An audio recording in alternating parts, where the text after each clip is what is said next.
Boosie going to jail! Oh, God!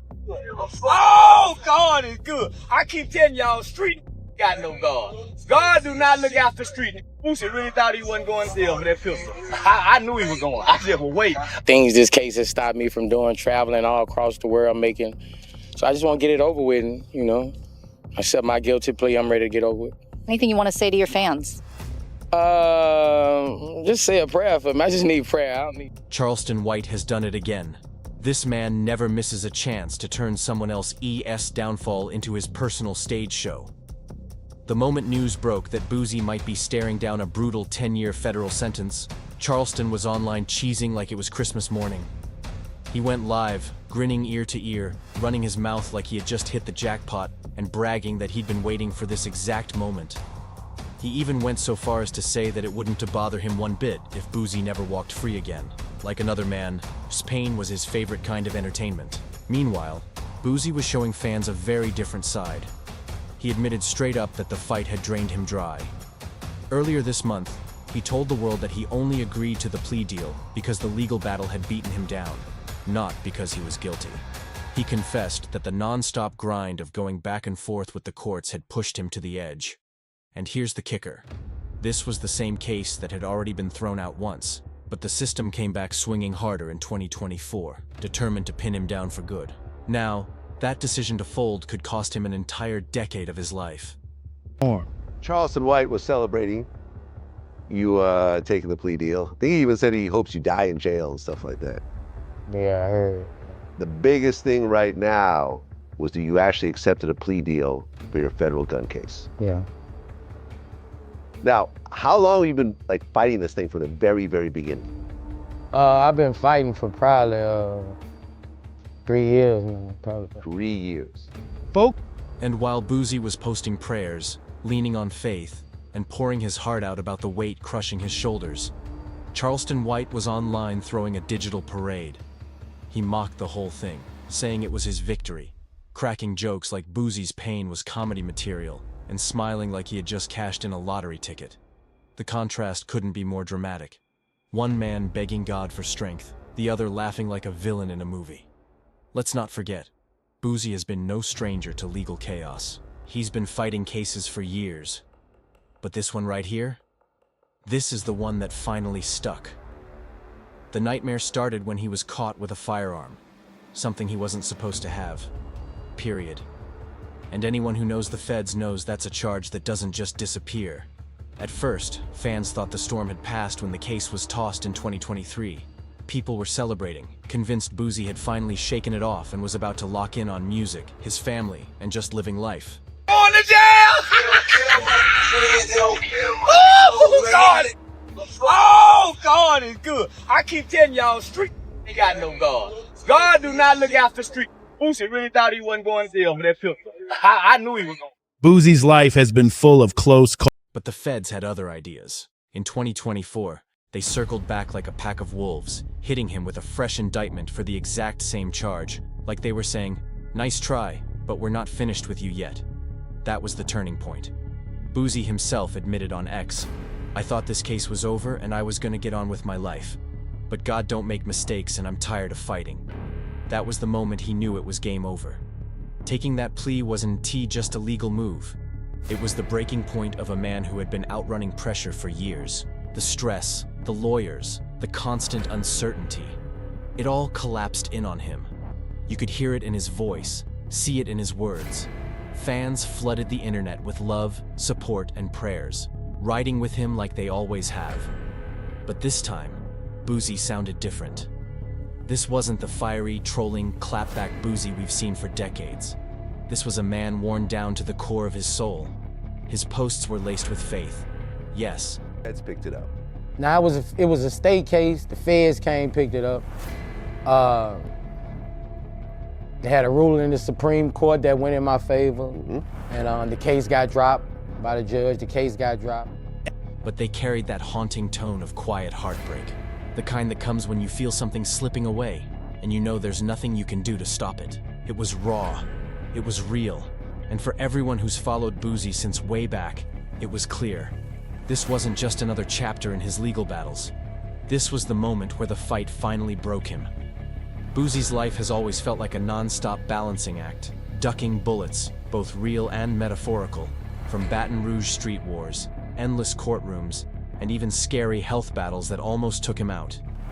But this time, it just feels heavier.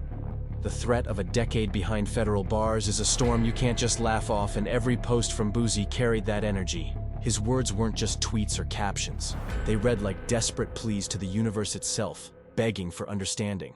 And right as Boozie's tone turned raw and broken, Charleston White lit up his camera like it was his own private comedy show. He hit that live stream wild and loud, bragging that he had called it from the very beginning, saying Boozie was never going to beat the system. He brought you up because you were attacking Kanye because of the... Nah, it's Kanye West, it just happened. Nigga been coming at me. He been coming at me, it's just, you know, I can't respond to those people, bro. Like, that's a danger to what I got going on. Can't take no risk of losing this shit behind, you know. Charleston didn't just smirk. He was celebrating like he won the Powerball. He even crossed the line so recklessly with predictions about Boozie as future behind bars that even some of his own followers had to pause and say, wait, did he really just say that? But let's keep it real. This is Charleston White, the man who built his whole brand on being the loudest, wildest troll in the culture. For him, someone else's downfall is showtime. And while Boozie was likely still sitting in silence, trying to process the fact that he might lose 10 years of his life, Charleston was already flipping it into content, cracking jokes, and making viral clips at record speed. The timing was ice cold, and that's exactly why it hit so hard. Now here's the thing. Charleston trolling the internet isn't new. He's been on that for years. But when it comes to Boozie, the tone feels different. It feels personal. I wasn't gonna go to trial with it from the dump, actually, but I feel like this the right move for me. You know, I trust in God. Every single time Boozie stumbles, Charleston is there front row, microphone in hand, grinning like he rehearsed for the moment. That consistency has people scratching their heads asking, what's the real reason? Why does Charleston go after Boozie harder than anyone else? To understand that, you gotta rewind. This whole beef didn't just spark out of nowhere. It traces back to late 2022, when Kanye West shook the internet wearing that infamous White Lives Matter shirt. Boozie wasn't having it. He stepped up and publicly blasted Ye, saying it was flat out disrespectful to the black community. And the wild part? A lot of folks agreed with Boozie that day. He wasn't alone. But Charleston White? He wasn't about to let Boozie play the community spokesperson. Charleston jumped online and unleashed a rant, ripping Boozie apart for daring to speak on Kanye. And from there, things went from messy to flat-out toxic. Instead of keeping it between two grown men, Charleston dragged Boozie's teenage son, Tootie Raw, into the mess. And not just him, he even threw T.I.'s son, King Harris, into the fire. He mocked their looks, clowned their ability to fight, and went as far as to spit out grim predictions about their futures. It was low, extremely low. On to jail, all that newborn baby. Won't get to Boozie, won't get to see that newborn baby till that baby be walking and talking. Boozie going to jail! That S, when people started to realize Charleston wasn't just playing some shock jock internet character. He was deliberately cutting deep, going places that most men wouldn't dare. And the fact that he brought kids into it, that sent a chill through the culture. Because at that point, it wasn't just trolling anymore. It was warfare without rules. But here's the shocker. Through it all, Boozie didn't even snap back the way many thought he would. Instead of clapping back with fire like the streets expected, Boozie shocked everybody.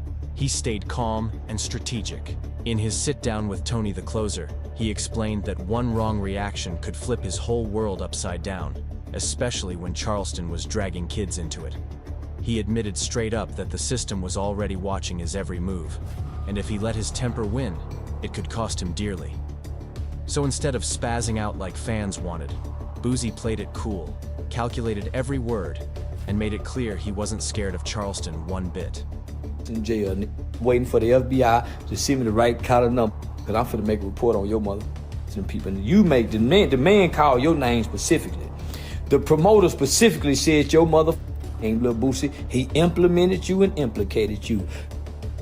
Finna go to jail, back to jail. You gonna be on your knees, but them knees gonna be. Boozie said it himself. Charleston's whole game is bait. You say the wrong thing, you make the wrong move, and boom, the law's knocking on your door again.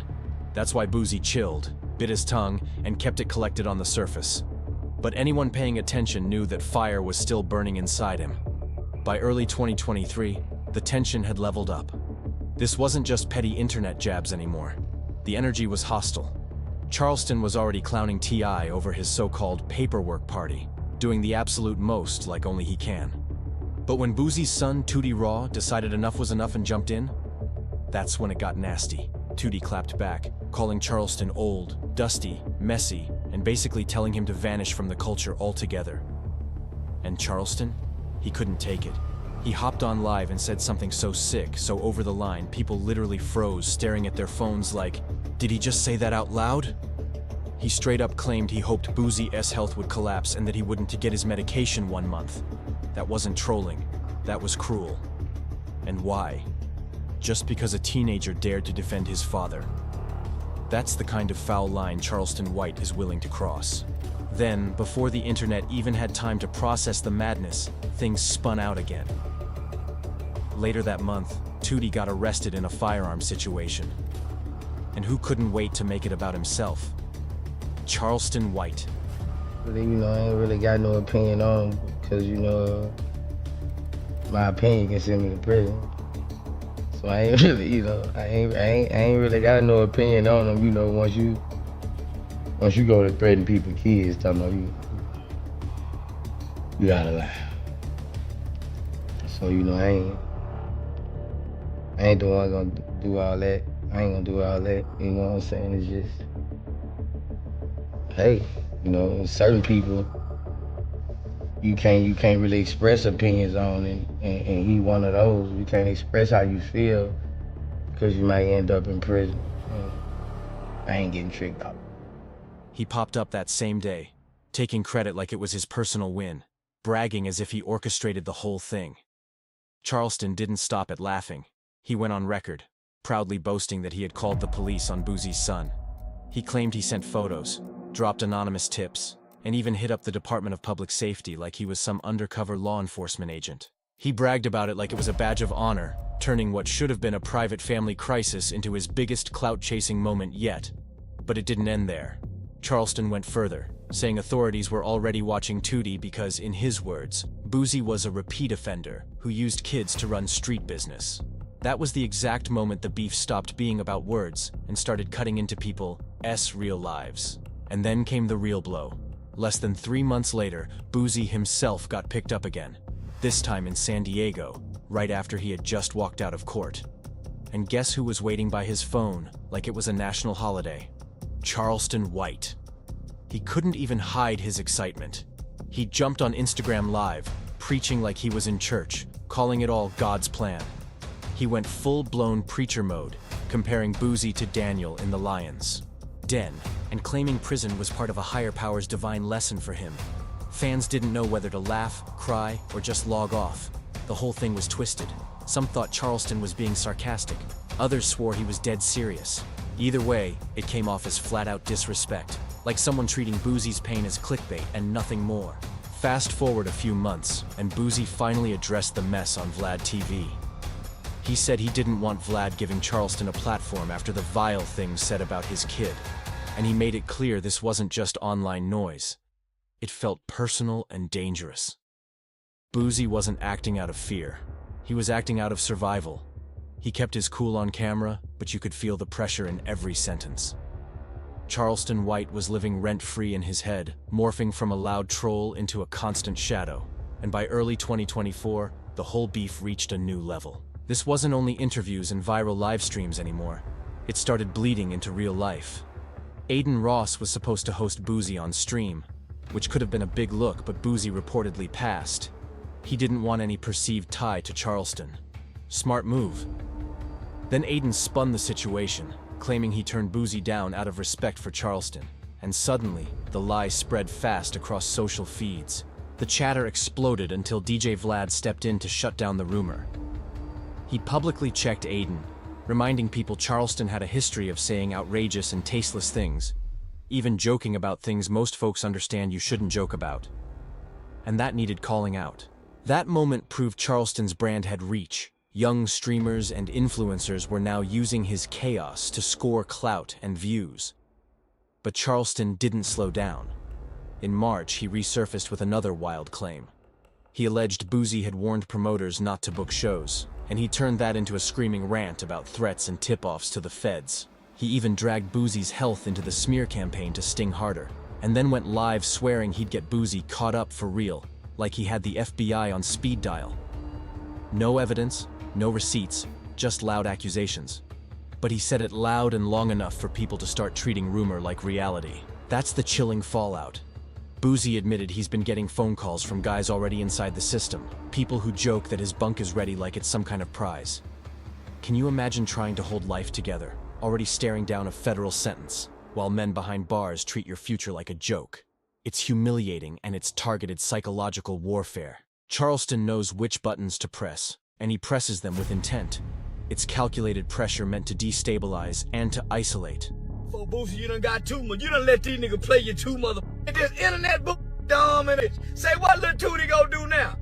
What little to say? Listen, look, Vlad TV. Vlad post everybody going to jail but Boosie. Somebody tag Vlad TV.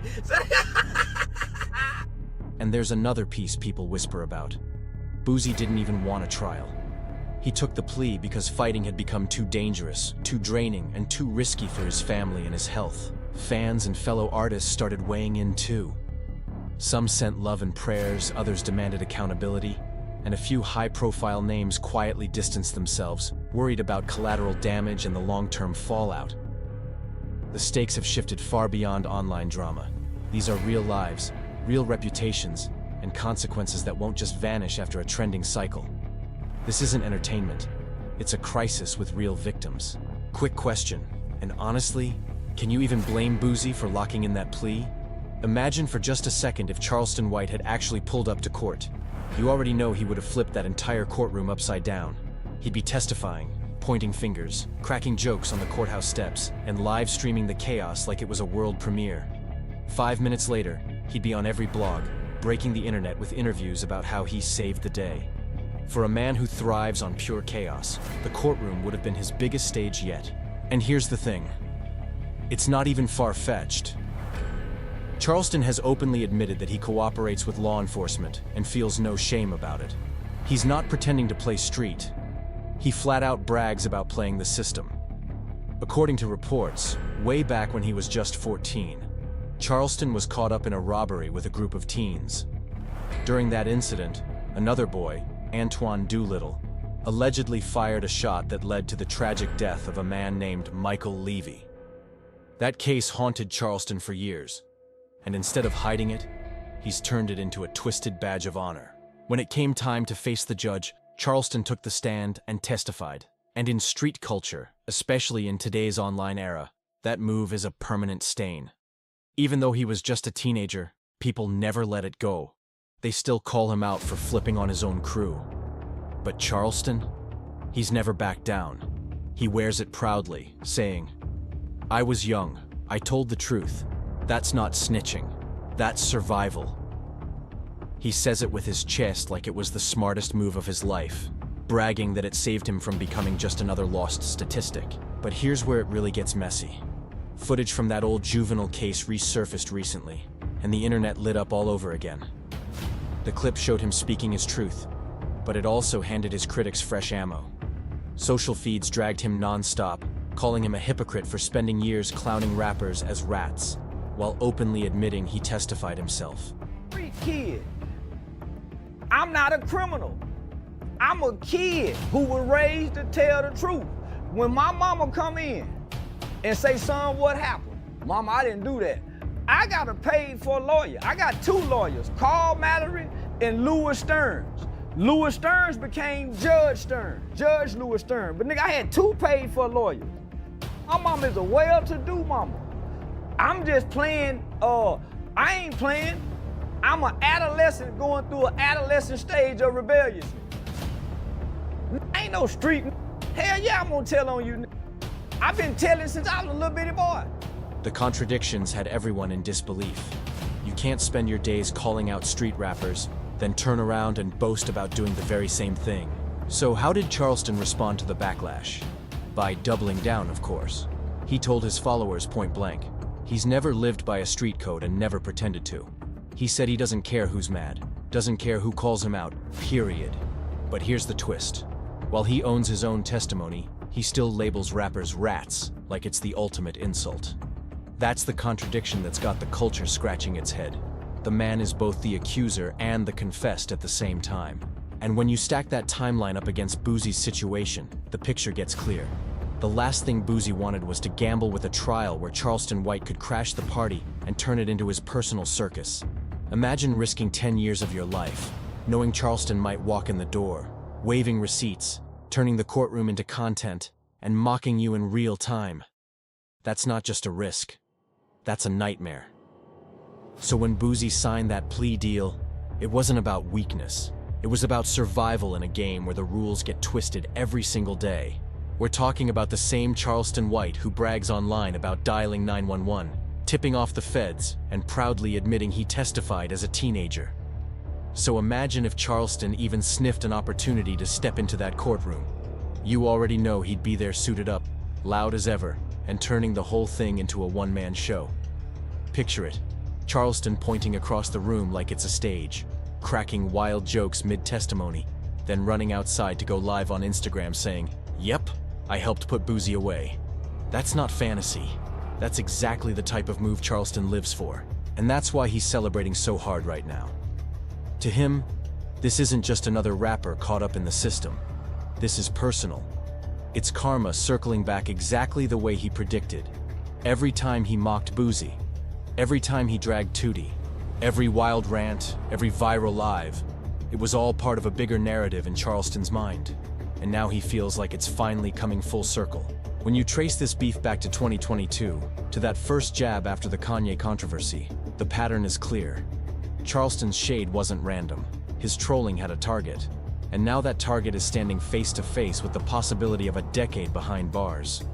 Boozie may still be free for the moment, but that plea deal has him backed against the wall. A 10-year stretch isn't a headline, it's a life-altering reality. And Charleston's already clowning online like he just won the heavyweight title. The streets are split. Some are laughing right along with him, saying Charleston called it from day one. Others are dead silent, watching with unease, waiting to see if that final gavel actually comes down. Because if Charleston is this reckless, this loud, and this wild while Boozie is still walking free, just imagine the circus he'll unleash if Boozie actually gets sentenced. This isn't just another internet beef. This is a saga years in the making. One man's downfall becoming another man's obsession, content, and fuel. And right now, the culture is holding its breath, because no matter how this plays out, one thing's clear. Charleston White won't let the noise die down. In fact, he's only getting louder. And if you think this is the end, think again. This drama has only just reached its peak, and the next chapter might be even more chaotic than anyone expects.